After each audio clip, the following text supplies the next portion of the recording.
Buen día, doctora. Mi nombre es María Brito y a mis compañeros y a mí nos corresponde el segundo seminario, que es acerca de las características epidemiológicas.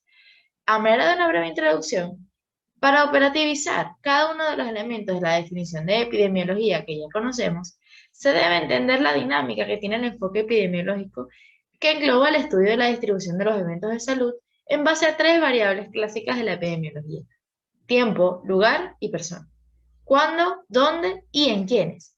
Son tres preguntas básicas que el epidemiólogo tiene que hacerse en forma sistemática para organizar las características y comportamientos de los eventos de salud en función de las dimensiones temporal, espacial y poblacional que orientan al enfoque epidemiológico. Ahora sí, entremos en las características epidemiológicas. La primera a describir será el lugar. La distribución geográfica de los problemas de salud es importante para determinar dónde se encuentra ubicado el problema de salud y sobre todo el patrón geográfico que éste sigue. Cuando nos referimos entonces al lugar, hablamos de características, factores y condiciones existentes en el ambiente en el cual ocurre la enfermedad. Este es frecuentemente caracterizado dicotómicamente como rural o urbano y nos va a indicar la forma en la que se distribuye la enfermedad en una población de acuerdo a su localización geográfica. La unidad geográfica puede ser un domicilio, la calle, el barrio, la localidad, el distrito, provincia, país o otro nivel de agregación geopolítica. También puede ser una jurisdicción pequeña, un hospital, el área de trabajo o un área rural o urbana. El análisis del lugar en cuanto a sus características físicas y biológicas nos permite generar hipótesis sobre posibles factores de riesgo y de transmisión. Los métodos y técnicas para el análisis espacial de estos datos epidemiológicos pueden facilitar la integración de información sobre distintas determinantes de la salud desde el nivel individual hasta el nivel ambiental, e identificar conglomerados de casos, áreas predictoras de riesgo y necesidades básicas en la salud, con referencia específica a una población geográficamente definida. Gracias. Hola, soy Valeria Bonías y les voy a hablar sobre la característica epidemiológica tiempo. El tiempo nos va a indicar la frecuencia con la que ocurre un evento, o en este caso una enfermedad. La distribución en el tiempo de una enfermedad se refiere a la tendencia que demuestran la incidencia o la prevalencia de dicha enfermedad y la forma en cómo varía o fluctúa en el transcurso del tiempo. El estudio de las variaciones en el tiempo van a reflejar diferencias temporales de los factores que afectan a la enfermedad y la identificación de los eventos que ocurren antes o después del incremento de una tasa de una enfermedad pueden generar una gran importancia al momento de reconocer los factores de riesgo.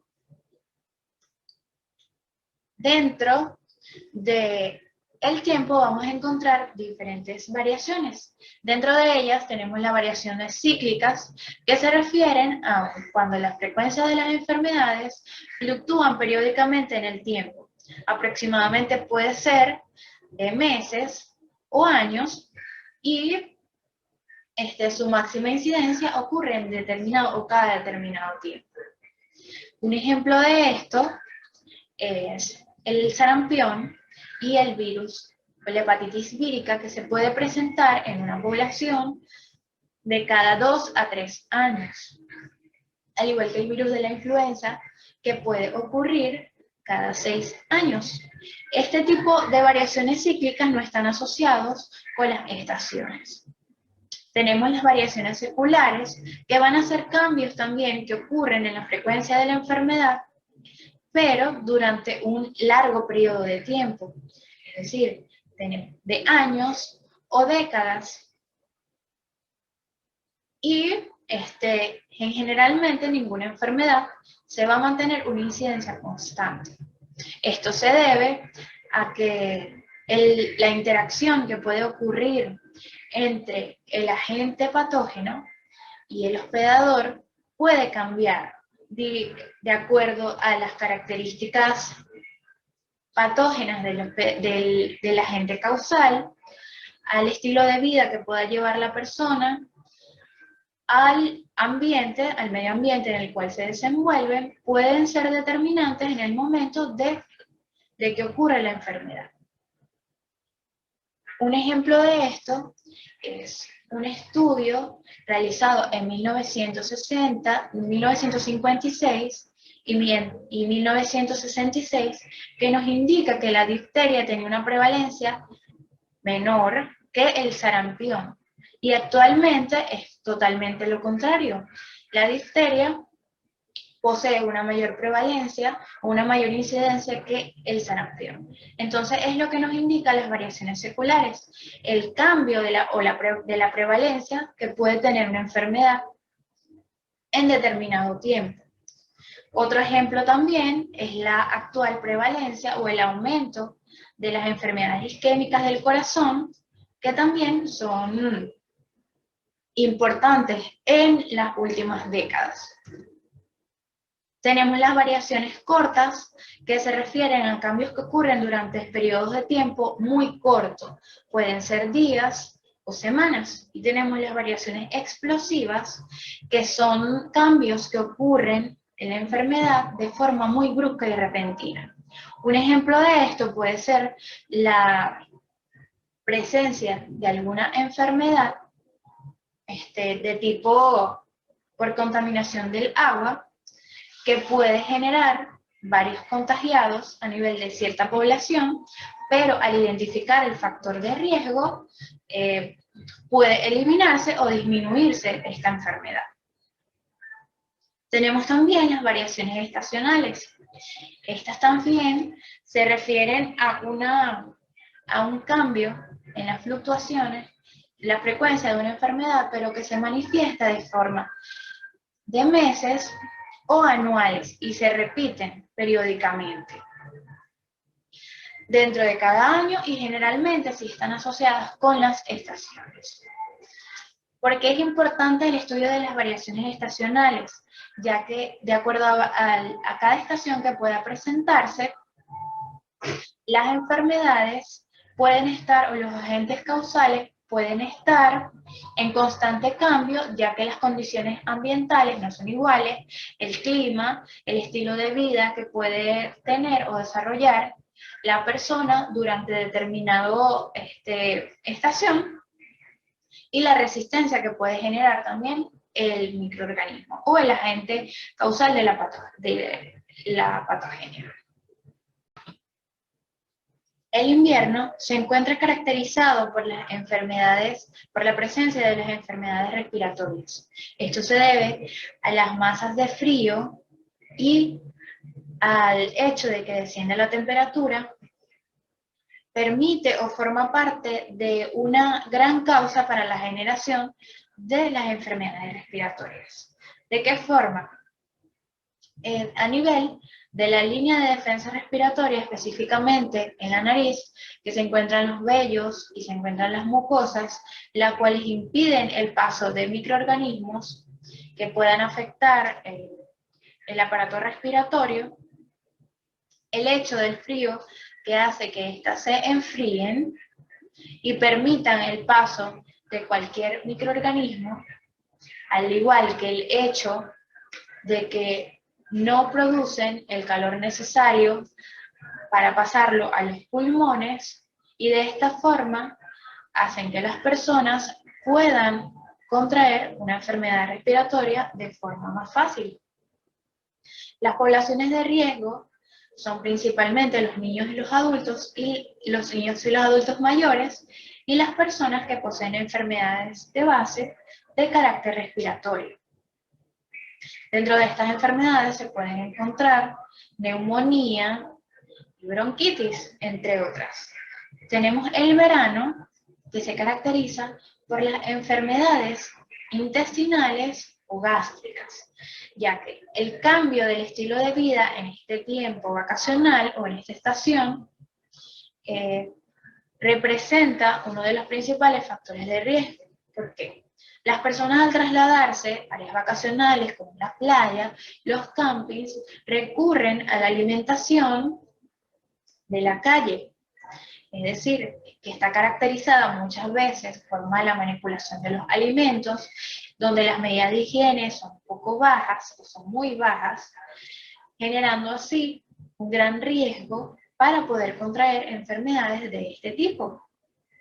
También encontrarse en lagos, bañarse en playas y en piscinas donde son altos los niveles de presencia de bacterias, parásitos que pueden generar de esta forma patologías gastrointestinales. Tenemos el otoño, que se encuentra caracterizado por enfermedades que se encuentran o transcurren en el momento de la infancia. Puede ser diarrea, gripe, catarro, puesto a que en esta época los niños inician clases y se encuentran en contacto aglomerado con varios niños en salones donde las medidas de higiene son bajas por ser niños, lo que como consecuencia lleva a la producción de estas enfermedades. Y la primavera, por último, que está caracterizado porque es como que revive la naturaleza, porque nuevamente florecen las flores, lo que indica que aumenta la presencia de los animales, los mosquitos, las aves, las mariposas, y la producción de polen es muy alta, haciendo que de este modo las enfermedades que se encuentran más prevalentes en esta estación sean las enfermedades de tipo alérgico. También la presencia o el aumento de los animales como cucarachas, como moscas, que son vectores para muchas enfermedades, también de tipo gastrointestinal, pueden verse también importantes en esta época del año. Muchas gracias. Buen día, mi nombre es Michelle Bedoya y les voy a hablar acerca de la característica epidemiológica conocida como persona. Las características de las personas, tales como su edad, su género, su estado nutricional, sus conductas y hábitos, en las cuales se incluye su estilo de vida y su ocupación, y su condición social, que sería su ingreso, su estado civil y su religión, son las características mediante las cuales se permite identificar la distribución de enfermedades en posibles grupos y factores de riesgo. Entre estos existe una variabilidad debido a los distintos niveles de exposición en los que se encuentran dichos grupos, su susceptibilidad a estos factores o la combinación de estos dos. Primeramente hablemos sobre la edad.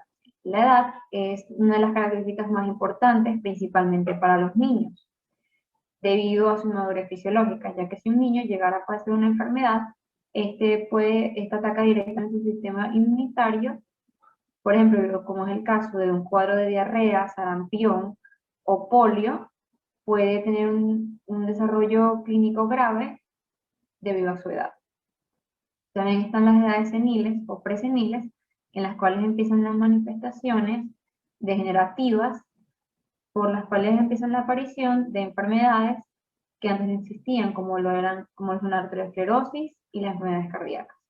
También están las enfermedades típicas de la edad adulta, como son los problemas de reproducción y los traumatismos, que son predominantes en este grupo de edad. Tenemos el género, que tiene diferencias propias a las características de cada uno, y existe una predominancia de enfermedades de acuerdo al género. Por ejemplo, el caso de la colecistitis, la obesidad, el cálculo biliar, que es predominante en el sexo femenino. También tenemos la úlcera péptica, la arteriosclerosis y las enfermedades cardíacas, que son predominantes del sexo masculino. En el estado nutricional, este es especialmente importante en la época infantil y en la edad temprana, la cual comprende a un menor de 5 años y es importante debido a su desarrollo neurológico. Le doy paso a mi compañero. Buenos días, mi nombre es Diego Ávila y en esta oportunidad continuaré con el punto de persona como característica epidemiológica. Pasaremos a hablar de la conducta, que está compuesta por la ocupación y el estilo de vida. En función de esto, la ocupación se interpreta como mayor exposición al riesgo. ¿Qué quiere decir esto? Que hay ciertas profesiones o ciertas ocupaciones que estarán en relación a ciertos factores de riesgo para ciertas enfermedades y otras que no. Por ejemplo, un médico estará en contacto con mayores agentes infecciosos que un oficinista, y un bombero tendrá mayor riesgo de accidentes que pueden provocar heridas que un maestro.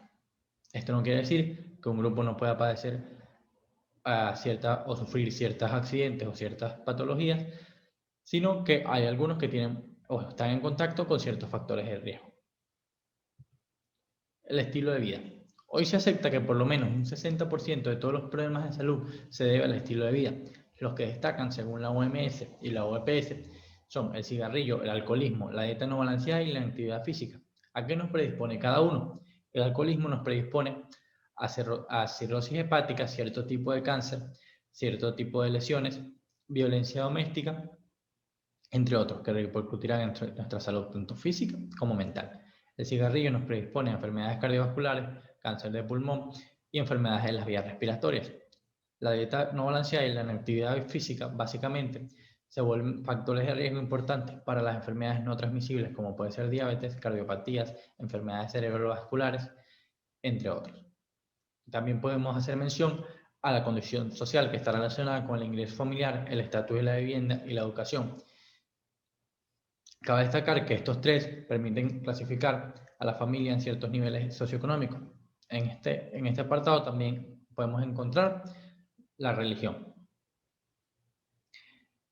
Quería cerrar la exposición diciendo que en los estudios de distribución hay que hacerse tres preguntas claves. ¿Cuáles son estas? ¿Cuándo? ¿Dónde? ¿Y a quién? Esto de forma sistemática permitirá a la persona que está organizando el estudio entender las características y el comportamiento de las enfermedades. Muchísimas gracias por su atención y que tengan un feliz día.